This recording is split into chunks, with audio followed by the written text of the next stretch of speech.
il a fait une chose qu'il croyait maîtriser, et c'est précisément là qu'il a tout perdu. Pas au sens où tu l'imagines.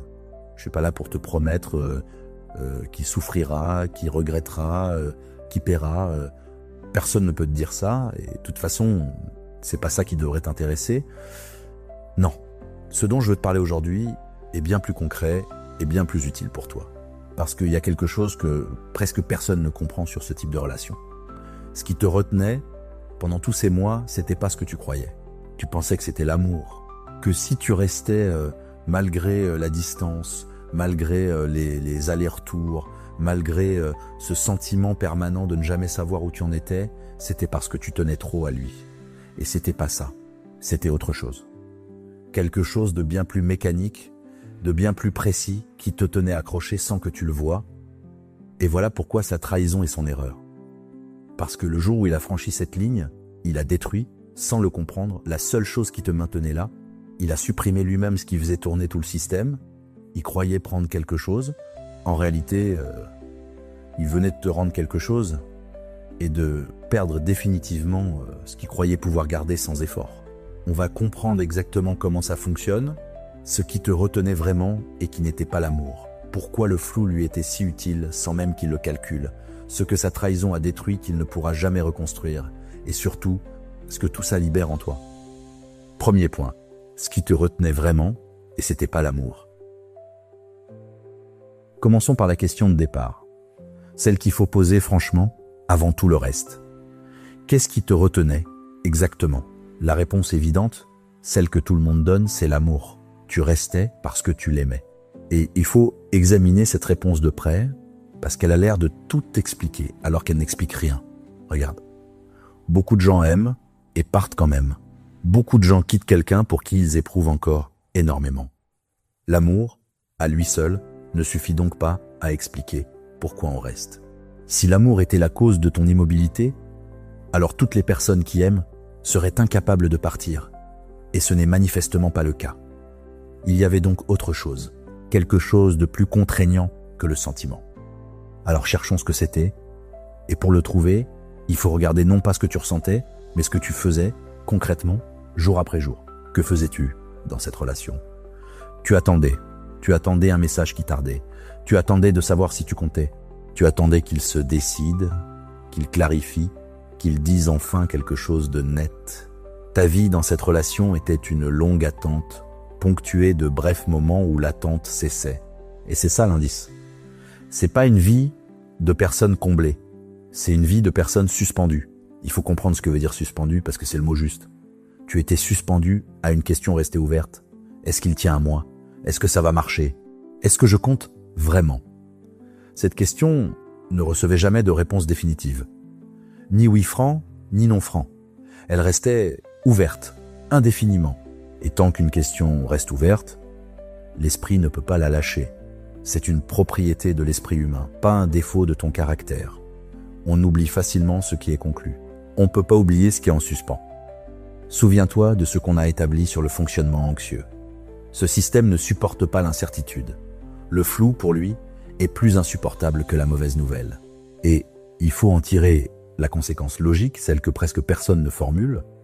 Si l'incertitude est ce qui te met en alerte, alors une relation incertaine te maintient en alerte permanente. Elle te garde branchée, active, préoccupée, en continu. C'est pas la satisfaction qui te tenait là, c'est l'absence de conclusion. Et il faut aller plus loin, parce que le mécanisme est encore plus précis que ça. C'est pas seulement l'incertitude, c'est l'alternance. Réfléchis honnêtement. S'il avait été froid, en permanence, sans exception, tu serais parti. Pas tout de suite, mais tu serais parti, parce qu'il n'y aurait rien eu à espérer. Et s'il avait été chaleureux en permanence, tu aurais été apaisé, tranquille, sans cette agitation. Ce qui te tenait, ce n'était donc ni le froid, ni le chaud. C'était le passage de l'un à l'autre. Imprévisible. 3 jours de distance, puis un message qui te retourne. Un moment de vraie proximité, puis le silence. C'est cette alternance-là qui fabriquait l'accrochage. Il faut expliquer pourquoi l'alternance accroche plus fort que la constance, parce que c'est contre-intuitif. On croirait qu'on s'attache à ce qui nous donne le plus. En réalité, on s'accroche le plus fort à ce qui donne de façon imprévisible. Parce que le prévisible, se laisse ranger. Si je sais que quelque chose arrive toujours, je n'y pense plus, c'est acquis. Si je sais que ça n'arrive jamais, je n'y pense plus non plus, c'est réglé. Mais si ça arrive parfois, sans que je puisse prévoir quand, alors je ne peux plus arrêter d'y penser. Je dois rester attentif, guetter, essayer de comprendre. L'imprévisible ne se range nulle part, donc il occupe l'esprit sans relâche. Laisse-moi te montrer ça, très concrètement. Imagine 2 distributeurs de boissons côte à côte. Le premier fonctionne parfaitement, tu mets ta pièce, tu reçois ta bouteille, à chaque fois. Le second est détraqué, il donne 1 fois sur 5, sans logique, parfois 2 fois de suite, parfois pas de la journée. Maintenant, mets-toi devant les deux et regarde ce qui se passe le jour où rien ne sort. Devant le premier, tu comprends tout de suite qu'il est en panne, tu récupères ta pièce, tu t'en vas. Devant le second, tu recommences, tu remets une pièce, puis une autre. Tu restes planté là, à secouer la machine, parce que tu sais qu'elle donne, parfois. C'est justement parce qu'elle ne donne pas toujours que tu n'arrives pas à partir. Le distributeur fiable ne t'aurait jamais retenu. C'est le distributeur détraqué qui te garde devant lui. Voilà ce qui te retenait. Pas la richesse de ce que tu recevais, mais son irrégularité. Chaque miette imprévisible relançait la machine en toi. Et c'est pour ça que les moments les plus intenses de cette relation étaient presque jamais les moments de calme partagé, mais les moments où il revenait après une absence. Cette intensité-là, tu l'as prise pour la preuve d'un grand amour. Elle était en réalité la mesure du soulagement après l'alerte. Il faut nommer cette confusion clairement, parce qu'elle est au centre de tout. Tu as confondu l'intensité avec la profondeur. Ce que tu ressentais était bel et bien intense, ça c'est indiscutable. Le cœur qui s'emballe quand son nom s'affiche, la joie disproportionnée d'un simple message, le vide quand il disparaît. Mais l'intensité d'une émotion ne dit rien de la nature de cette émotion. Une alarme est intense, la peur est intense, le soulagement est intense. Tout ça est intense, et rien de tout ça n'est de l'amour. Tu n'as pas vécu quelque chose de faux, tu as vécu quelque chose de très fort. Mais c'était pas seulement de l'amour qui montait, c'était aussi un système d'alerte qui tournait à plein régime. Et je veux être précis ici, pour ne pas te faire dire ce que je ne dis pas. Il ne s'agit pas de prétendre que tu ne l'aimais pas. Tu l'aimais probablement, réellement. Le sentiment existait. Ce que je dis est différent et plus fin, c'est que ton amour et ton incapacité à partir sont 2 choses distinctes qui ont 2 causes distinctes. L'amour expliquait ce que tu ressentais. Il n'expliquait pas pourquoi tu ne pouvais pas t'en aller. Ça, c'était l'incertitude qui le tenait. 2 mécanismes superposés, qu'on prend pour un seul parce qu'ils se produisent en même temps. Et il faut ajouter une chose, par honnêteté envers lui. Rien de ce que je viens de décrire ne suppose qu'il ait calculé quoi que ce soit. La plupart du temps, une personne évitante ne construit pas volontairement cette alternance pour te tenir en laisse. Elle alterne parce qu'elle est elle-même tiraillée, elle s'approche quand le manque monte et s'éloigne quand la peur revient. L'effet sur toi est réel, mais l'intention n'est pas forcément là. Comprendre le mécanisme n'oblige pas à faire de lui un stratège. On peut produire un piège sans l'avoir conçu. Voilà donc le premier point, et il déplace complètement le regard sur ces mois passés. Ce n'était pas l'amour qui te retenait, puisque beaucoup de gens aiment et partent quand même. Ce qui te retenait, c'était une question restée ouverte, et l'esprit ne lâche pas ce qui n'est pas conclu. Plus précisément encore, c'était l'alternance, ce passage imprévisible du chaud au froid, parce qu'on ne s'accroche jamais autant qu'à ce qui donne parfois, comme on s'obstine devant le distributeur détraqué et jamais devant celui qui est franchement en panne. Et cette agitation permanente, tu l'as prise pour la preuve d'un amour immense, alors qu'elle était surtout la mesure de ton alerte. Ce qui ouvre aussitôt une question dérangeante. Si ce flou te maintenait accroché, il faut regarder ce qu'il faisait lui de ce même flou.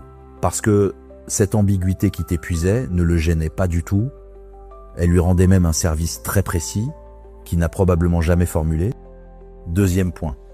Pourquoi le flou lui servait sans même qu'il le calcule? Regardons maintenant la même ambiguïté, mais de l'autre côté. Parce que voilà une chose étrange. Ce flou qui t'épuisait, qui te tenait éveillé, qui occupait tes journées, ne semblait pas le déranger le moins du monde. Il vivait dedans, sans effort apparent. Et il faut comprendre pourquoi, parce que c'est là que se joue toute la mécanique de cette relation. Commençons par le fait brut. Une situation identique pour 2 personnes produit 2 effets opposés. Le flou te met en alerte permanente. Le même flou le laisse tranquille. Comment est-ce possible ? Souviens-toi de ce qu'on a établi, ces 2 systèmes sont réglés à l'inverse l'un de l'autre, Pour toi, l'incertitude est un danger, parce que ton système lit la distance comme une menace. Pour lui, l'incertitude n'est pas un danger du tout. C'est un espace, une zone où rien n'est exigé, où rien n'est décidé, où rien ne se referme sur lui. Il faut vraiment saisir ce que le flou lui offre, précisément parce que c'est très concret. Regarde ce qui se passe quand une relation devient claire.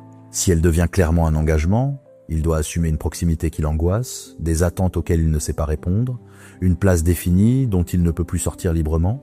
Et si elle devient clairement une fin, il doit assumer la perte, le vide, le fait de ne plus t'avoir du tout.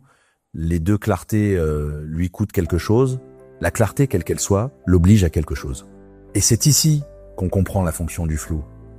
Le flou est le seul état qui ne l'oblige à rien, ni à s'engager, ni à renoncer. Tant que rien n'est défini, il n'a aucune décision à prendre, aucune conséquence à assumer, aucune porte à refermer derrière lui. Il peut te garder à portée sans avoir à te choisir. Il peut s'éloigner sans avoir à te perdre. Le flou n'est pas un accident dans cette relation. C'est un lieu extrêmement confortable, le seul où il n'a jamais à trancher. Laisse-moi te montrer ça avec une image. Imagine quelqu'un qui garde une porte entrouverte, ni fermée ni ouverte, dans une position instable. Fermer la porte, ça veut dire renoncer à ce qu'il y a derrière, et il ne veut pas. L'ouvrir en grand, ça veut dire y entrer et s'installer, et il n'ose pas. Alors il la laisse entrebâiller indéfiniment. Cette position ne lui coûte rien, il ne perd rien et ne s'engage à rien. Mais pour celui qui est de l'autre côté, cette porte entrouverte est un supplice. Parce qu'on ne peut ni entrer ni partir. On reste sur le seuil à regarder ce mince ray de lumière. La même porte entrouverte est un confort pour l'un et une torture pour l'autre. Voilà exactement la position dans laquelle vous étiez. Il faut maintenant nommer ce que ce flou lui procurait très concrètement et qui explique pourquoi il ne le levait jamais de lui-même. Il avait ta présence, sans le poids d'une relation. Ton attention, ta disponibilité, ta chaleur, la certitude que tu serais là s'il revenait, tout ça, il l'avait. Et en même temps, il n'avait aucune des obligations qui vont normalement avec. Pas de compte à rendre, pas de projet à porter, pas de proximité continue à supporter. Il avait les bénéfices sans les charges. Et ça, on ne le lâche pas spontanément, parce que c'est, à court terme, la position la plus avantageuse qui soit. Mais il faut immédiatement poser une chose importante, sinon on bascule dans la caricature. Cette description peut donner l'impression d'un calcul froid, d'un plan délibéré pour te maintenir disponible. Et dans la plupart des cas, c'est pas ça. Il faut vraiment le dire. Parce que ta compréhension de toute l'histoire en dépend. Il n'a probablement pas conçu ce dispositif. Il s'est pas dit « je vais entretenir le doute pour la garder sans m'engager ». Il n'a pas ce niveau de conscience sur lui-même et c'est justement là le problème. Alors comment un tel piège se met-il en place sans que personne ne le construise? Voici la réponse, et elle est logique. Il ne suit pas un plan, il suit ses ressentis. Quand le manque monte, il se rapproche, il redevient chaleureux, il envoie un message. Quand la peur de la proximité revient, il s'éloigne, il se tait, il devient flou. Il ne fait qu'obéir, alternativement, à deux forces contradictoires en lui. Vu de l'intérieur, il ne mène aucune stratégie, il balance. Mais vu de l'extérieur, du côté où t'étais, ce balancement produit exactement le même effet qu'une stratégie savante. Cette alternance imprévisible qui t'accrochait, il faut vraiment tenir cette distinction, parce qu'elle est décisive pour toi. Le fait qu'il n'ait pas calculé ne rend pas le dispositif moins réel, ni ses effets moins destructeurs. L'effet sur toi ne dépend pas de son intention. Tu as été maintenu dans l'attente, épuisé, suspendu, que ce soit voulu ou non, mais comprendre l'absence de calcul change une chose essentielle pour toi. Ça t'évite de te construire un ennemi imaginaire, un manipulateur machiavélique qui aurait tout orchestré. La réalité est moins spectaculaire et plus triste, il ne t'a pas piégé exprès, il n'a simplement jamais eu le courage de clarifier, et son absence de courage a produit ton emprisonnement. Et c'est cette absence de clarification qu'il faut regarder en face, parce que c'est là qu'est sa responsabilité réelle. Il n'est peut-être pas responsable d'un plan qu'il n'a pas fait, mais il est responsable de ce qu'il n'a pas fait. Il voyait bien, forcément, que tu attendais. Il sentait bien que tu ne savais pas où tu en étais. Et il n'a rien clarifié. Ni je m'engage, ni je te libère. Ce silence-là est un choix, même s'il n'est pas prémédité. Choisir de ne pas trancher. Quand on voit l'autre suspendu à cette décision, c'est une décision la plus confortable pour soi et la plus coûteuse pour l'autre. Et il faut voir la conséquence de cette configuration sur la durée, parce qu'elle explique pourquoi ça pouvait durer des années. Le flou était stable. C'est ça, le point crucial. Chacun y avait sa place. dans un équilibre douloureux mais stable. Toi, tu restais accroché parce que la question n'était jamais tranchée. Lui, il restait confortable parce que rien ne lui était demandé. Aucun des deux n'avait de raison mécanique de rompre cet équilibre. Toi parce que l'espoir te retenait, lui parce que rien ne le poussait à bouger. Une relation ambiguë peut ainsi tourner indéfiniment, non par amour, mais par équilibre entre deux systèmes qui trouvent chacun leur compte. L'un dans l'espoir, l'autre dans le confort. Il faut d'ailleurs comprendre ce que ça implique, et c'est presque le plus important. Si cet équilibre était stable, alors rien à l'intérieur du système ne pouvait y mettre fin. Ni tes discussions, ni tes tentatives d'obtenir des réponses claires, ni tes ultimatums jamais tenus, tout ça faisait partie du système et se dissolvait dedans. Pour que ça s'arrête, il fallait un événement qui vienne casser l'équilibre lui-même. Quelque chose d'assez fort pour supprimer le flou. Et c'est précisément ce qui va se passer. Voilà le deuxième point. Le flou qui t'épuisait ne le dérangeait pas parce que vos deux systèmes sont réglés à l'inverse et que pour lui, l'incertitude n'est pas une menace, mais un espace. C'est même le seul état qui ne l'oblige à rien, ni à s'engager, ni à renoncer, comme cette porte entr'ouverte qui est un confort d'un côté et un supplice de l'autre. Il avait ainsi ta présence sans les charges d'une relation. Non par calcul, mais parce qu'il obéissait alternativement à son manque et à sa peur, ce qui produisait de l'extérieur les mêmes effets qu'une stratégie. Sa responsabilité n'est pas d'avoir monté un piège, mais de n'avoir jamais clarifié ce qu'il voyait te faire attendre. Et cet équilibre-là, confortable pour lui et douloureux pour toi, pouvait durer indéfiniment. Sauf qu'un jour, il a fait quelque chose. Quelque chose qui ne pouvait plus rendre flou, ni expliquer, ni diluer dans le peut-être, une trahison. Et sans le savoir, il venait de détruire de ses propres mains la seule chose qui faisait tenir tout le système. Troisième point. Ce que la trahison détruit et qu'il ne peut pas reconstruire. On arrive au cœur, à l'endroit exact où tout bascule. Et pour le comprendre, il faut repartir de ce qu'on vient d'établir. Le système tenait sur une chose, et une seule, l'absence de conclusion. Tant que la question restait ouverte, tu restais. Tant que rien n'était tranché, il restait confortable. Le flou était le pilier, retire le pilier et tout s'écroule. Alors regardons ce que fait une trahison, précisément. Pas au niveau des sentiments, on y viendra, mais au niveau de l'information. Une trahison, c'est quoi? Mécaniquement, c'est un acte, un fait qui a eu lieu. Quelque chose s'est produit à une date, d'une certaine manière. Et un fait a une propriété que rien d'autre dans cette relation n'avait, il est indiscutable. Il ne dépend pas d'une interprétation, il ne se discute pas, il ne se ressent pas différemment selon les jours.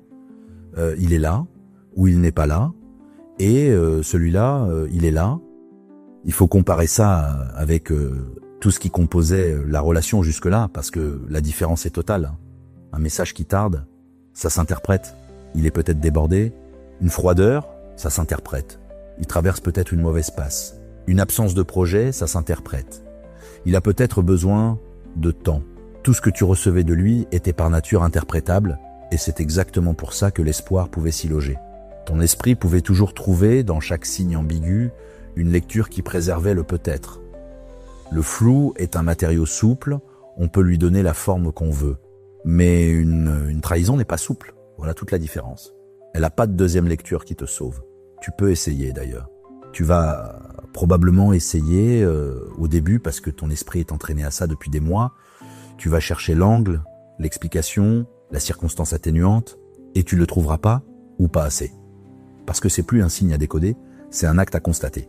Ton esprit, qui savait si bien fabriquer de l'espoir à partir de presque rien, se retrouve devant quelque chose qu'il ne peut pas retravailler. Laisse-moi te montrer ça avec une image. Pense à quelqu'un qui attend un train sur un quai, sans horaire fiable. Le panneau affiche un retard, puis un autre retard, puis plus rien. Tant que le panneau reste flou, il ne peut pas partir. Il se dit qu'il va peut-être arriver dans 10 minutes, que ce serait bête de s'en aller maintenant. Il peut rester des heures ainsi, retenu non par le train, mais par l'absence d'information. Maintenant, imagine qu'une annonce tombe, nette, le train est supprimé, il ne viendra pas. Que fait-il? Il part. Immédiatement. Pas parce qu'il en avait envie, mais parce qu'il n'y a plus rien à attendre. C'est pas sa volonté qui l'a fait bouger, c'est la disparition du doute. L'annonce a fait en une seconde ce que des heures d'attente n'avaient pas réussi à faire. Voilà ce que produit la trahison. Elle est l'annonce. Elle transforme un peut-être en une information. Et c'est pour ça qu'elle est son erreur. Il faut maintenant formuler très précisément en quoi consiste cette erreur, parce que c'est tout le sujet de l'épisode. Il croyait faire une chose de plus, un écart, un épisode qu'on gérerait comme on avait géré tout le reste, dans le flou. Il ne savait pas qu'il ne touchait pas à un détail de la relation, mais à son fondement. Il croyait prendre quelque chose pour lui en gardant tout le reste intact. En réalité, il venait de supprimer le mécanisme qui te retenait. Il n'a pas seulement blessé, il a désactivé le piège qu'il t'avait sans le vouloir installer. Et il faut voir pourquoi il ne peut pas revenir en arrière. Parce que c'est ça qui rend l'erreur définitive. Réfléchis à ce qu'il faudrait pour restaurer la situation d'avant. Il faudrait que tu saches plus, que tu retournes à l'état d'incertitude où tout était encore possible, mais on ne peut pas désapprendre une chose qu'on sait. On peut pardonner un fait, on ne peut pas le désapprendre. Même si tu choisissais de rester, tu resterais désormais en sachant. Et une personne qui sait n'est plus jamais dans le même rapport à l'attente qu'une personne qui espère. Le flou, une fois percé, ne se referme pas. C'est irréversible, non par vengeance, mais par nature. Il faut aussi comprendre ce qui se passe pour lui, dans cette configuration, sans tomber dans la promesse de sa souffrance éternelle. Ce qu'il perd est très concret, il perd la position confortable qu'on a décrite, celle où il avait ta présence sans les charges. Cette position ne reposait sur rien d'autre que ton incertitude. Elle n'était pas assurée par un lien officiel, par un engagement, par une dette. Elle tenait uniquement au fait que tu ne savais pas en te donnant la certitude, il a retiré le seul appui de sa position. Il perd pas ta présence parce que tu te venges, il la perd parce qu'il a lui-même détruit ce qui la rendait possible. Et il y a une chose importante à dire ici sur ce que la trahison révèle au-delà du fait brut. Elle ne t'informe pas seulement sur un acte, elle t'informe sur une hiérarchie. Pendant des mois, tu te demandais quelle place tu occupais, sans jamais obtenir de réponse. Et un acte, contrairement à des mots, répond à cette question. Il montre ce qui a été jugé plus important que toi, à un moment donné, dans une situation donnée. C'est pas une insulte à ta valeur, hein. Attention, on y reviendra. C'est une information sur ses priorités à lui, et cette information, tu l'as cherchée depuis le début. Je veux poser une nuance importante ici, parce qu'elle est nécessaire et qu'elle protège tout le reste. Rien de ce que je viens de dire ne signifie qu'une trahison est une bonne chose, ni qu'il faut s'en réjouir, ni qu'il faudrait remercier quelqu'un de t'avoir blessé. Ce serait indécent. La douleur d'une trahison est réelle, profonde et parfois durable. Je ne suis pas en train de te dire que c'est un cadeau déguisé. Je te dis quelque chose de plus sobre. Que cet acte, en plus du mal qu'il t'a fait, a eu un effet mécanique précis. Il a supprimé l'incertitude qui te maintenait. C'est un constat sur le mécanisme, pas un éloge de l'événement. On peut reconnaître qu'une chose a produit un effet libérateur sans pour autant la trouver bonne. Et une seconde nuance, tout aussi importante, ce qu'il a fait ne dit rien de ta valeur. Il faut le dire nettement, hein, parce que c'est le premier réflexe, se demander ce qu'on n'avait pas, ce qu'on n'était pas assez. Mais réfléchis. Ce que révèle une trahison, c'est pas une évaluation de toi, c'est un état de lui. Ça parle de ce qui fuyait, de ce qu'il n'était pas capable de porter, de la façon dont il gère ses propres manques. Quelqu'un qui trahit ne mesure pas la valeur de l'autre, il révèle ses propres limites, ne prend jamais un acte qui parle de lui pour un verdict qui parlerait de toi. Voilà le troisième point, et c'est l'erreur elle-même. Tout le système reposait sur l'absence de conclusion, et une trahison est la seule chose qui ne s'interprète pas. Là où un silence ou une froideur se prêtait toujours à une lecture qui sauvait l'espoir, un fait, lui, ne se retravaille pas, il est l'annonce qui supprime le train. Celle qui fait partir en une seconde celui que des heures d'attente n'avaient pas fait bouger. En croyant prendre quelque chose sans rien perdre, il a désactivé le seul mécanisme qui te retenait. Et il peut pas le reconstruire, parce qu'on peut pardonner un fait, mais jamais le désapprendre. Mais quelque chose d'autre change en même temps, et tu vas le remarquer très vite. Ta douleur elle-même n'a plus la même forme. Elle fait mal, oui, parfois terriblement, mais elle ne fait plus mal de la même façon qu'avant. Elle ne tourne plus en boucle comme elle le faisait pendant des mois. Et il faut comprendre pourquoi. Parce que c'est là que ta libération commence vraiment. C'est ce qu'on va voir maintenant. Quatrième point. Pourquoi ta douleur, cette fois, ne tourne plus en rond? Maintenant, il faut regarder ce qui change en toi. Et ça va peut-être te surprendre.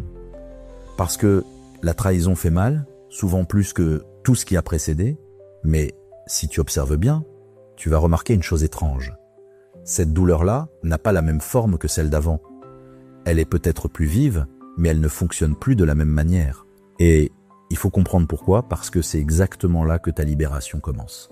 Reprenons d'abord ce qu'était ta douleur d'avant, pendant tous ces mois d'ambiguïté. À quoi ressemblait-elle concrètement? Elle ressemblait à de la pensée, beaucoup de pensée. Tu rejouais les conversations, tu analysais chaque mot, tu cherchais le sens caché d'un message, tu revenais à ce moment précis où quelque chose avait changé. Ton esprit tournait, encore et encore, sur les mêmes éléments. C'était une douleur mentale, faite d'interrogations permanentes. Et il faut comprendre pourquoi ton esprit tournait ainsi, parce que c'était pas de la complaisance. Il tournait parce qu'il cherchait. C'est ça, la clé. Quand une information manque, l'esprit ne se repose pas, il fouille. Tu ne ruminais pas pour te faire du mal, tu ruminais parce que ton esprit était en mission, celle de trouver la réponse à la question ouverte. Est-ce qu'il tient à moi? Est-ce que ça va marcher? Qu'est-ce que ça voulait dire? Tant que la réponse manquait, la recherche continuait. La rumination n'était pas une douleur, c'était une enquête sans fin. Et voilà pourquoi cette douleur ne s'usait jamais. Il faut bien voir ce mécanisme. Une douleur normale s'atténue avec le temps, elle s'use, elle finit par passer, mais une enquête ne s'use pas, elle continue tant qu'elle n'a pas abouti. Et pire encore, chaque signe nouveau la relançait à zéro. Un message inattendu, un regain de chaleur, et voilà de nouveaux éléments à analyser, une nouvelle piste, un nouveau tour de manège. Ta douleur ne diminuait pas parce qu'elle était constamment réalimentée. Elle tournait en rond sans jamais avancer parce qu'elle n'avait aucun endroit où arriver. Laisse-moi te montrer ça avec une image. Pense à une mélodie qu'on interromprait juste avant sa dernière note. Celle qui referme, celle qui pose. L'oreille ne peut pas s'en détacher. Elle reste suspendue, en attente, et la phrase musicale continue de tourner dans ta tête encore et encore, réclamant sa résolution. C'est pas volontaire, c'est mécanique, ton oreille ne peut pas classer ce qui n'est pas achevé. Maintenant, joue cette dernière note, même une note triste, même une note que tu n'aimes pas, immédiatement, quelque chose se relâche, le morceau est fini, il peut être rangé. Ta relation était cette mélodie sans dernière note, et la trahison, aussi douloureuse soit-elle, a joué la note finale. Regardons maintenant ce que devient ta douleur une fois cette note jouée. Elle change de nature, complètement. Elle cesse d'être une enquête pour devenir un chagrin. Et ce sont deux choses très différentes qu'il faut absolument distinguer. L'enquête cherche une information. Le chagrin, lui, ne cherche rien. Il pleure quelque chose de perdu. Il n'a pas de questions à résoudre. Il a une réalité à digérer. Et cette différence change tout. Parce que un chagrin, contrairement à une enquête, a une propriété précieuse. Il s'use. Il faut expliquer pourquoi il s'use, parce que c'est logique. Un chagrin s'use parce qu'il n'est plus réalimenté. Il n'y a plus de nouveaux éléments à analyser, plus de signes ambigus à décoder, plus de peut-être à entretenir. Le fait est là, immobile, il ne changera pas. Alors ton esprit, faute de matière nouvelle, finit par cesser de tourner. Il peut enfin faire ce qu'il n'avait jamais pu faire, ranger l'affaire. C'est pas que tu souffres moins au début, souvent c'est même l'inverse. C'est que ta souffrance, pour la première fois, va quelque part au lieu de tourner. Il faut vraiment mesurer cette différence. Parce qu'elle est capitale, la douleur d'avant était peut-être plus supportable au jour le jour, mais elle était sans fin, elle pouvait durer des années sans jamais décroître. La douleur d'aujourd'hui est peut-être plus violente, mais elle a une trajectoire, elle décroît, elle a un terme. C'est le choix entre une douleur moyenne et infinie, et une douleur forte mais finie. Et si tu es dans la seconde, aussi dure soit-elle, tu es dans celle qui se termine. Il y a un autre changement, tout aussi révélateur, et tu vas le reconnaître si tu observes tes propres pensées. Les questions que tu te poses ne sont plus les mêmes. Avant, elles commençaient toutes par pourquoi ou par est-ce que, pourquoi il fait ça, est-ce qu'il tient à moi, qu'est-ce que ça veut dire, des questions tournées vers lui, cherchant à déchiffrer son mystère. Maintenant, tu remarqueras que d'autres questions apparaissent. Qu'est-ce que je fais? De quoi j'ai besoin? Comment je me relève? Des questions tournées vers toi et surtout des questions auxquelles tu peux répondre. C'est ça, le vrai basculement. Tant que tes questions portaient sur lui, tu étais impuissante parce que les réponses n'étaient pas en ton pouvoir. Elles dépendaient de quelqu'un qui, précisément, le les donnait jamais. Maintenant que la question sur lui est réglée, tes questions changent d'objet, et ce nouvel objet, c'est toi. Or, les questions qui portent sur toi ont une propriété que les autres n'avaient pas, tu peux y répondre. Tu passes de l'énigme insoluble à la décision possible, de l'impuissance à l'action. Je veux poser une nuance ici, parce qu'elle est nécessaire, et je ne veux surtout pas te vendre une guérison facile. Dire que cette douleur a un terme ne veut pas dire qu'elle sera brève, ni douce, ni linéaire. Un chagrin, même clair, peut être long. Il y aura des jours où tu croiras avoir avancé et où tout reviendra d'un coup, sans raison. C'est normal, ça veut pas dire que rien ne bouge. La différence dont je te parle n'est pas dans le confort du chemin, elle est dans le fait qu'il y en ait un. Avant tu tournais, maintenant t'avances, même en trébuchant, même lentement. Ne juge donc pas ton évolution sur les mauvais jours, juge-la sur la direction générale. Et une seconde nuance, très importante celle-là, parce qu'elle protège tout ce que tu viens de gagner. Ce basculement peut être annulé. Il suffit d'une chose pour que la mélodie redevienne inachevée, que le flou revienne. S'il réapparaît avec des explications, des demi-vérités, une version qui rend l'acte moins clair qu'il ne l'était, alors ton esprit, qui sait si bien fabriquer de l'espoir, va se remettre à chercher. Et l'enquête reprendra avec sa douleur circulaire. C'est pas une raison de te fermer par principe. C'est une raison de rester attentive à ce que produisent en toi les explications qu'on te donne. Si une parole te ramène au peut-être, elle t'apporte pas de la clarté, elle t'en retire. Voilà le 4e point. Ta douleur d'avant ne s'usait jamais parce qu'elle n'était pas vraiment de la douleur, c'était une enquête, la recherche permanente d'une réponse manquante, sans cesse relancée par chaque signe nouveau. Comme une mélodie interrompue avant sa dernière note, que l'oreille ne peut ni oublier ni ranger. La trahison a joué cette note, aussi triste soit-elle, et ta souffrance a changé de nature, passant de l'enquête au chagrin. C'est pas qu'elle fait moins mal, souvent c'est l'inverse, mais elle va quelque part au lieu de tourner, et tes questions elles-mêmes ont changé d'objet, de celles qui portaient sur lui, sans réponse possible, à celles qui portent sur toi, auxquelles tu peux enfin répondre, et c'est justement là que quelque chose d'inattendu commence à se produire. Parce que toute cette énergie que tu consacrais à l'enquête, à l'analyse, à l'attente, ne disparaît pas, elle se libère. Et il faut voir ce qu'elle devient, ce qui redevient possible en toi quand le doute cesse enfin d'occuper toute la place. 5e point. Ce que tu deviens quand le doute disparaît. On a vu que ton esprit menait pendant des mois une enquête sans fin.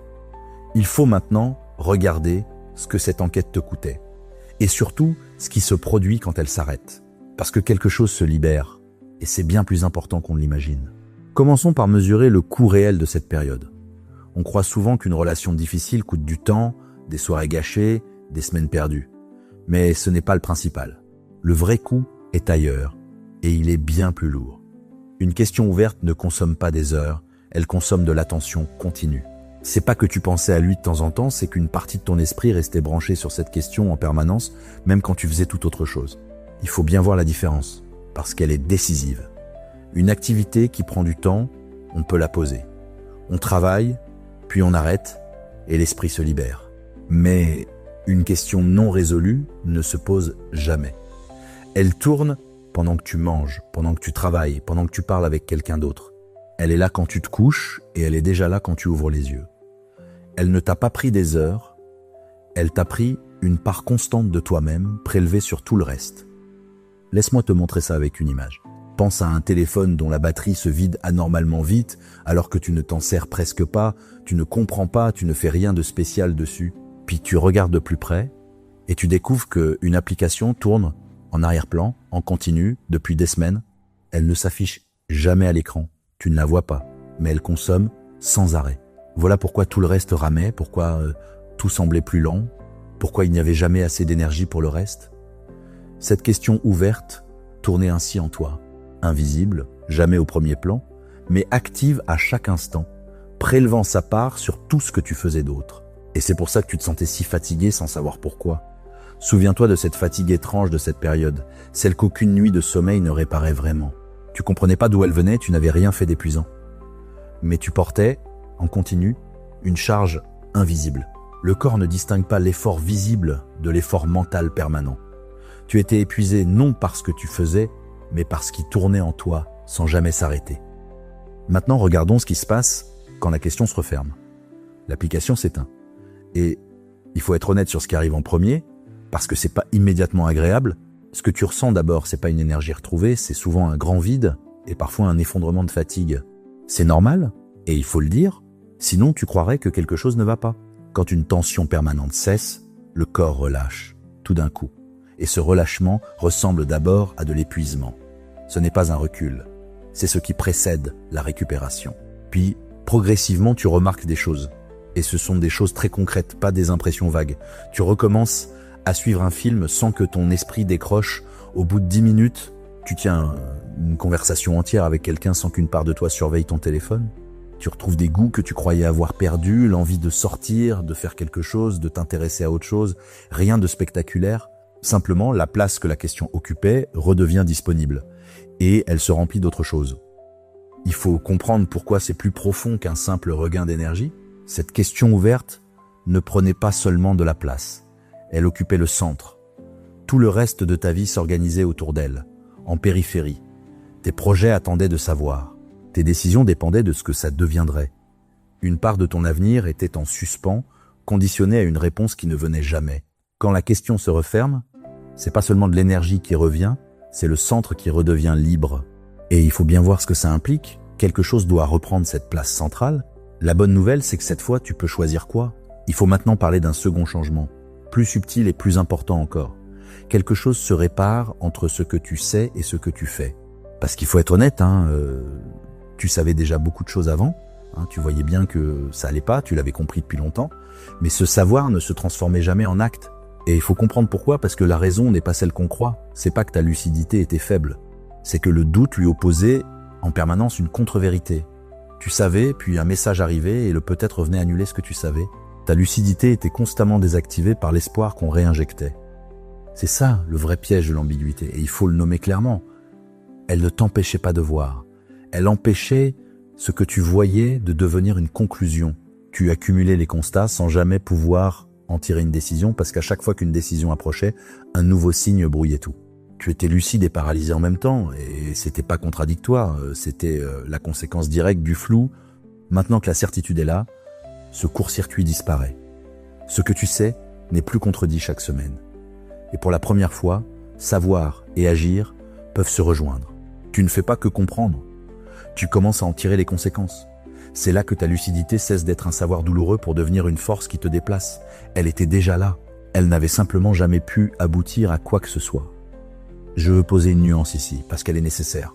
Rien de tout ça n'arrive en une semaine, et il ne faut pas juger ta transformation à cette échelle. L'énergie ne revient pas d'un coup, la clarté ne s'installe pas linéairement, et tu auras des jours où tu te sentiras exactement comme avant. Ce que je décris est un mouvement de fond, pas un basculement instantané. Si tu attends de te réveiller un matin transformé, tu vas conclure à tort que rien ne bouge. Regarde plutôt sur des semaines, sur des mois. C'est à cette échelle-là que le changement devient visible. Et une seconde nuance, importante, parce qu'elle protège ce que tu viens de récupérer. Cette place centrale qui se libère, il y a une grande tentation de la remplir tout de suite, et souvent par quelqu'un d'autre. Le vide est inconfortable, et une nouvelle rencontre est le moyen le plus rapide de ne plus le sentir. Mais si tu remplis immédiatement cet espace, tu le récupères pas vraiment, tu changes simplement d'occupant. Or, ce que tu as gagné, ce n'est pas une place vacante à céder à la personne suivante. C'est la possibilité de te tenir un temps au centre de ta propre vie. Ce temps-là n'est pas du temps perdu, c'est lui qui déterminera ce que tu accepteras ou non la prochaine fois. Voilà le 5e point. Cette question ouverte ne te coûtait pas des heures. Elle te coûtait une attention continue, comme une application qui tourne en arrière-plan et vide la batterie sans jamais s'afficher. D'où cette fatigue qu'aucune nuit ne réparait. Quand la question se referme, ce qui vient d'abord n'est pas l'énergie, mais le relâchement, puis, progressivement, la place redevient disponible et le centre de ta vie se libère. Et quelque chose de plus profond se répare, car ce n'est pas ta lucidité qui était faible, c'est le doute qui l'annulait sans cesse. Maintenant que rien ne vient plus contredire, ce que tu sais, savoir et agir peuvent enfin se rejoindre. Mais il reste une dernière chose à mettre au clair. Et elle est essentielle, parce qu'en écoutant tout ceci, il serait facile de conclure qu'il a perdu et que tu as gagné, et de savourer cette idée. Or, ce serait passer à côté de l'essentiel, et même reprendre le chemin inverse de tout ce que tu viens de gagner. C'est pas une revanche. Et il faut comprendre pourquoi, pour finir. 6e point. Pourquoi ce n'est pas une revanche, et ce que tu en fais. On arrive au terme et à la mise au point la plus importante de tout cet épisode. Parce qu'en écoutant tout ce qu'on vient de dire, une lecture s'installe facilement, presque naturellement. Il a fait une erreur, il a tout perdu, donc j'ai gagné. Et cette lecture est agréable, il faut le reconnaître. Elle console, mais elle est fausse et surtout, elle te ramènerait exactement là d'où tu viens. Il faut comprendre pourquoi. Commençons par examiner ce que suppose l'idée de victoire. Une victoire suppose un affrontement, deux camps, un score. Or, si tu adoptes ce cadre, regarde ce que ça implique. Ta position devient relative à la sienne. Tu vas bien si lui va mal. Tu es gagnante s'il est perdant. Ton état dépend à nouveau de ce qui lui arrive. Et c'est précisément le mécanisme dont tu viens de sortir. Pendant des mois, ton humeur dépendait de son comportement. Si tu fais dépendre maintenant ta satisfaction de sa souffrance, tu n'as pas coupé le fil, tu l'as juste inversé. Tu restes branché sur lui, avec un signe différent. Il faut vraiment voir la mécanique de ce piège, parce qu'il est subtil et confortable. Si ta paix vient de l'idée qu'il souffre, alors tu as besoin qu'il souffre. Et si tu as besoin de quelque chose qui se passe chez lui, tu vas surveiller, vérifier, guetter des signes de sa chute sur ses réseaux, par des amis communs. Et voilà, tu es de nouveau tourné vers lui à attendre une information qui vienne de son côté. C'est la même position qu'avant avec un autre objet. Avant, tu guettais son amour. Maintenant, tu guetterais son malheur. Mais dans les deux cas, tu es encore devant sa porte. Il faut ajouter une chose que la vérité impose, même si elle est moins satisfaisante. Personne ne peut te garantir qu'il souffrira. Certains regrettent. Oui, on l'a vu dans l'épisode sur les 2 horloges, la douleur peut remonter tardivement. Mais d'autres continuent, refont ailleurs à peu près la même chose, sans que rien ne semble les atteindre. Si tu construis ta paix sur la certitude de son châtiment, tu bâtis sur une chose que tu ne contrôles pas et qui pourrait ne jamais arriver. Et alors, tu resterais en attente, encore, indéfiniment. Ce serait remplacer une attente par une autre. Laisse-moi te montrer la différence avec une image. Imagine 2 personnes qui sortent d'une prison. La première franchit la porte et s'en va, vers ailleurs, vers sa vie. La seconde franchit la porte, puis s'assoit juste devant et reste là, à surveiller le bâtiment, à guetter ce qui arrive à ceux qui l'ont enfermée. Techniquement, elle est libre, la porte est ouverte, personne ne la retient. Mais regarde où elle passe ses journées. Elle est dehors, et pourtant toujours devant la prison. Sa liberté ne lui sert à rien, parce que son attention est restée à l'intérieur. Chercher la revanche, c'est ça. C'est sortir sans partir. Alors formulons la vraie mesure de ta libération, celle qui remplace l'idée de victoire. La question n'est pas « est-ce qu'il souffre ?», la question est « est-ce que ce qui lui arrive a encore un effet sur mon état intérieur ?» Et le jour où la réponse est non, tu es libre. Pas parce qu'il a payé, mais parce qu'il n'a plus le pouvoir de faire varier ta paix, ni en bien ni en mal. C'est ça l'aboutissement et c'est très différent d'une victoire. Une victoire te lie à ton adversaire. L'indifférence à son sort te délie. Il faut aussi revenir au mot erreur, celui du titre, pour lui donner son sens exact et le débarrasser de toute vengeance. Quand je dis que trahir a été son erreur, je ne dis pas qu'un destin va le punir. Je dis quelque chose de vérifiable et rien de plus. Il occupait une position qui reposait entièrement sur ton incertitude et il a supprimé lui-même cette incertitude. C'est un constat mécanique, pas une malédiction. Son erreur n'est pas d'avoir déclenché une punition, elle est d'avoir détruit la condition de ce qu'il avait. Voilà tout. C'est plus sobre qu'une revanche, mais c'est vrai, et ce qui est vrai tient mieux dans le temps. Il faut maintenant regarder ce que tu emportes, concrètement, parce que c'est ça la vraie question de la fin. Et ce que tu emportes n'est pas mince. Tu sais désormais une chose que tu ignorais, que c'est pas la force d'un sentiment qui te retient dans une relation, mais l'incertitude qu'elle entretient. Tu as appris à reconnaître de l'intérieur la différence entre aimer quelqu'un et être suspendu à une question ouverte. Et ça ne se désapprend pas. La prochaine fois qu'une relation te maintiendra dans le flou, tu mettras pas des mois à comprendre ce qui se passe. Tu le sentiras beaucoup plus vite parce que tu l'auras déjà vécu et compris. Et il y a une chose plus pratique encore qu'il faut nommer. Tu sais maintenant que tu peux demander de la clarté, que ce n'est pas une exigence excessive, ni une pression déplacée, mais un besoin légitime. Une relation qui ne supporte pas d'être définie t'apprend déjà quelque chose sur elle. Ce n'est pas de l'impatience que de vouloir savoir où l'on est. C'est simplement refuser de vivre à nouveau suspendu à une question que l'autre ne veut pas trancher. Je veux poser une nuance importante ici, parce qu'elle est nécessaire. Rien de ce que je viens de dire ne t'oblige à ne plus rien ressentir tout de suite, ni à te vouloir immédiatement sereine et au-dessus de tout. Tu as le droit d'être en colère. La colère, après une trahison, est une réaction saine. Elle signale que quelque chose de grave a été fait. Je ne te demande pas de la refouler, ni de sauter directement à la paix. Ce que je te dis, c'est simplement de ne pas t'y installer à demeure, de ne pas en faire ta résidence. La colère est un passage, pas une adresse. Traverse-la, exprime-la si tu en as besoin, mais ne construis pas ta vie autour d'elle. Et une seconde nuance, tout aussi importante. Comprendre ces mécanismes ne veut pas dire que tu dois désormais te méfier de tout le monde, voir un piège dans chaque hésitation, partir au premier flou. Ce serait transformer une leçon en enfermement. Toute incertitude n'est pas un piège. Et il y a des périodes normales où deux personnes ne savent pas encore ce qu'elles deviennent. La différence, c'est la durée et l'intention. Un flou passager pendant qu'on apprend à se connaître n'a rien à voir avec un flou entretenu pendant des mois par quelqu'un qui voit très bien que tu attends. Ce que tu as gagné doit t'aider à distinguer les deux, pas à fuir tout lien. Voilà donc le dernier point, et il referme tout le chemin. Lire cette histoire comme une victoire serait retomber dans le même piège, car une victoire suppose un adversaire, et ta paix dépendrait alors de sa souffrance, ce qui te maintiendrait branché sur lui. Personne ne peut d'ailleurs te garantir qu'il souffrira. La vraie mesure n'est pas est-ce qu'il paie, mais est-ce que ce qui lui arrive a encore un effet sur toi, et c'est le jour où la réponse est non que tu es libre. Son erreur reste un simple constat, il a détruit lui-même l'incertitude sur laquelle reposait toute sa position. Et ce que tu emportes est bien plus grand que sa perte.